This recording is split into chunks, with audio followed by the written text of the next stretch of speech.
রান্না করা 3 টুকরো গরুর মাংস খেতে পারবেন। যদি আপনি এর চেয়ে বেশি খেয়ে ফেলেন তাহলে আপনি সপ্তাহে 2 দিনের বেশি গরুর মাংস না খাওয়া ভালো।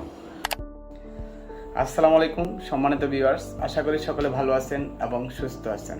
আসছে পবিত্র ঈদুল আজহা উপলক্ষে আমরা পশু কোরবানি করে থাকি। তার মাঝে অধিকাংশ মানুষই গরু কোরবানি করে। আর এই গরু কোরবানি করে কোরবানির মাংস খেতে অনেকেই ভয় পায়। আসলে কি গরুর মাংস ক্ষতিকারক? না, গরুর মাংস মানবদেহ গঠনের জন্য 9টি পুষ্টি উপাদান আছে।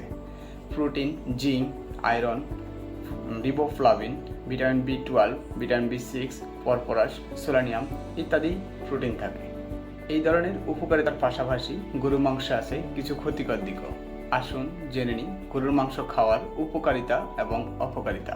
গরুর মাংসের উপকারিতা: শিশু বৃদ্ধিতে সহায়তা করে, খনিজের অভাব দূর করে, প্রোটিনের ভালো উৎস এবং জিঙ্ক এর ঘাটতি দূর করে। গরুর মাংসের অপকারিতা: গরুর মাংসের অপকারিতার মধ্যে কোষ্ঠকাঠিন্যের ঝুঁকি বাড়ায়, কোলন ক্যান্সারের ঝুঁকি বাড়ায়, হৃদরোগ, স্ট্রোকের ঝুঁকি বাড়ায়। তাহলে একজন মানুষ দৈনিক কতটুকু গরুর মাংস খেতে পারবে? একজন প্রাপ্তবয়স্ক মানুষ দৈনিক 85 গ্রাম গরুর মাংস খেতে পারবে বা রান্না করা 3 টুকরো গরুর মাংস খেতে পারবে।